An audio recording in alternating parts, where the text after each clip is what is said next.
नमस्कार, जन्मभूमि टुडे में आपका स्वागत है। मैं हूँ रामधारी।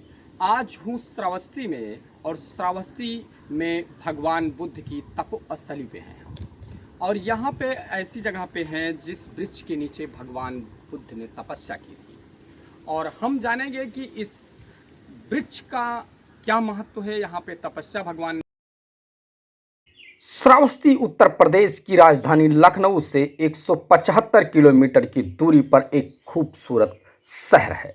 श्रावस्ती भगवान बुद्ध के जीवन से जुड़ी भूमि है। ऐसा माना जाता है कि इस शहर की स्थापना पौराणिक राजा श्रावस्त ने की थी। यह 6ठी शताब्दी ईसा पूर्व से 6ठी शताब्दी ईस्वी के बीच की अवधि के दौरान कोसल साम्राज्य की राजधानी थी।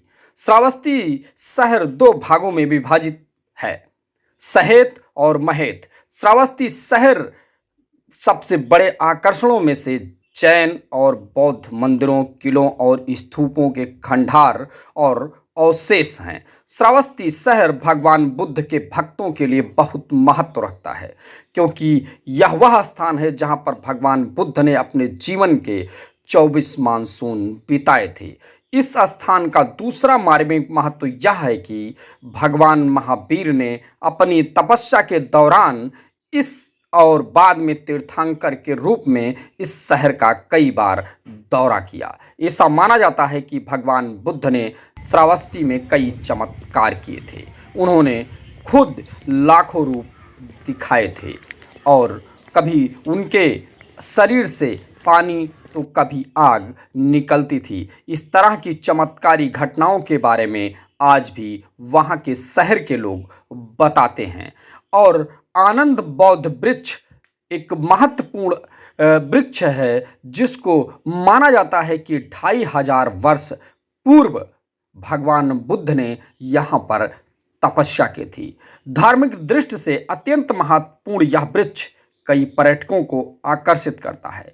यह वृक्ष जिस पर भगवान बुद्ध ने एक रात ध्यान लगाया था। ऐसा माना जाता है कि यदि कोई इस वृक्ष के नीचे ध्यान करता है तो उसे सौभाग्य की प्राप्ति होती है। जेठावन मठ बौद्ध धर्मावलंबियों के लिए सबसे महत्वपूर्ण धार्मिक स्थलों में से एक है। यह भगवान बुद्ध के सम्मान में बनाया गया दूसरा मठ है। यह श्रावस्ती के बहुत करीब स्थित है। यह एक पवित्र स्थान है जहाँ पर भगवान बुद्ध ने अपने शिष्यों को शिक्षाएं दी थी। मठ में महान राजा अशोक द्वारा निर्मित कई सुंदर मूर्तियाँ क्या स्थितियाँ रहीं।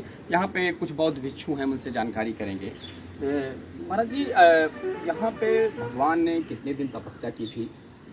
वर्षावास में 4 महीना वर्षावास आती थी तब भगवान वो तपस्या करते थे और उसके बाद चले जाते थे दूर दूर गांव में अपना धर्म का उपदेश देने के लिए। अच्छा। और फिर आते थे। हम शुरू से बता जी। जब भगवान बुद्ध के आनंद प्रिय शिष्य थे तब भगवान बुद्ध गए थे कहीं गांव में धर्म का उपदेश देने। तो एक कहीं के राजा आए थे दूर के, तो उसने देखा कि भगवान नहीं है तो आनंद से पूछा। तब आनंद ने कहा कि भगवान चले गए हैं गांव में धर्म का उपदेश देने। तब उसने कहा कि हम कैसे भगवान का नमन करेंगे। तब आनंद ने बना दिया उनका तस्वीर मिट्टी से। उसने भगवान का नमन किया और चले गए। तब भगवान आए, देखे, तब भगवान ने कहा ये किसने बनाए मेरा तस्वीर। तब आनंद ने कहा भगवान हम। तो आनंद तब फिर भगवान चले गए। तब आनंद से महामौलान ने कहा कि आनंद भगवान से कहो कि भगवान आप चले जाते हैं दूर दूर के लिए, तो लोग आते हैं तब आपका नमन नहीं कर पाते हैं, तो इससे क्या फायदा होता है। तब भगवान से आनंद ने यही बात कहा। तब भगवान ने थोड़ी देर के लिए मौन हो गए। तब भगवान ने बताया कि जाकर बोध गया से एक बीज लेकर आओ, उसको यहाँ पर रोपित किया जाएगा। तब गए महामौलान और कसप्पा ने गए, वहाँ एक रात रुके और वहाँ से बीज सुबह लेकर आए। तब भगवान ने अपना सोने का पात्र दिया, उसमें धरा गया और वहाँ पर गौतम कुटी है, जो गौतम कुटी पर भगवान निवास करते थे भोजन करने के बाद, वहाँ पर धरा गया। वो सारे रात भर में वो इतना बड़ा उग गया। तब उसको ऊंची जगह देखे, तब भगवान ने कहा कि ये ऊंची जगह है, यहीं पर इसको रोपित किया दे। तब भगवान ने आनंद से कहा, तब आनंद से कहा कि जाओ गड्ढा खोदो। तब आनंद ने गया, आया, गड्ढा खोदा और भगवान ने कहा आनंद रोपित करो। आनंद ने कहा नहीं भगवान, हम रोपित नहीं कर पाएंगे, या तो सुदत्त को बुलाइए और या तो राजा परसजीत को बुलाए। तब राजा परसजीत को बुलाए जो इनका जेतवन है। तब उसने कहा नहीं भगवान, हम नहीं बैठाएंगे। तब सेठ को बुलाया, सुदत्त सेठ जो सोने के सिक्के उठाकर भगवान को खरीद कर दान दिया। तब उसने कहा अवश्य बैठाएंगे भगवान, हमारे बाल बच्चे, हमको पुण्य मिलना चाहिए। तब उसी ने इसको रोपित किया और आनंद ने इसका देखभाल किया और गोड़ाई कराया और पानी डाला और तब और बड़ा हो गया थोड़ा। तब भगवान बुद्ध एक सप्ताह अच्छे तरह बैठकर ध्यान किए और फिर और थोड़ा बड़ा होते गया। तब भगवान 4 महीना वर्षा बास के महीने में यहाँ पर ध्यान करते थे। अच्छा, इसीलिए इस वृक्ष का नाम आनंद बोधि के नाम से, आनंद के नाम से आनंद बोधि रखा गया, जाना जाता है। अच्छा, ये वृक्ष कितने साल पुराना माना जाता है? ये है 2500 साल पुराना। 2500 साल पुराना वृक्ष है। जैसे 24 वर्ष बाद भगवान बुद्ध यहाँ अपना जिंदगी बिताए और ध्यान में, इसीलिए अब सोचिए कितनी पीढ़ियाँ बीत गई। तो ये सब लोग कहते हैं कि ये 2500 पुराना बोधि वृक्ष है। ऐतिहासिक वृक्ष 2500 वर्ष पुराना है। तो इसकी जो मान्यता है, यहाँ पे आके जो ये पत्तियाँ भी आप लोग सुन रहे थे, इन पत्तियों का क्या होता है कुछ? इन पत्तियों का सब लोग मांगते हैं कि इसका पत्ती दो, तो हम लोग पत्ती देते हैं। तो ले जाते हैं, बच्चों के कापी किताब में धरते हैं, अपने पर्स में धरते हैं, या कोई पूजा के स्थान पर धरते हैं, कोई अपने गले में धरता है।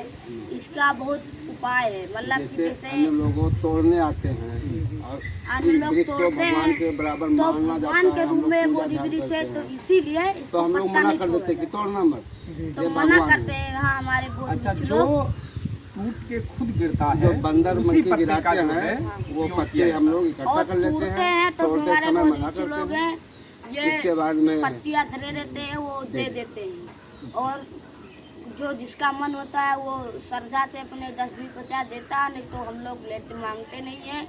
और यहाँ पर बहुत अच्छी जगह है और भी वहाँ मूल गणकुटी जहाँ भगवान बुद्ध 21 वर्षा वास किए थे, 19 वर्ष, तो वहाँ भगवान बुद्ध का तपोस्थली है, मेन सुगंध कुटी।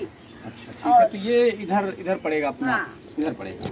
अच्छा, ये देखिए कि ये भगवान बुद्ध का जो अभी फिलहाल इसको सुंदरीकरण भी किया गया है और ये पूरी एरिया है, आप देख सकते हैं कि ये जो पूरा स्कूल बनाया गया है, ये बुद्ध काल में इस तरीके की प्रथा थी, इस तरीके के बनाने का जो नियम था और यही प्रणाली, इसी प्रणाली से इस कूद को बनाया जाता था।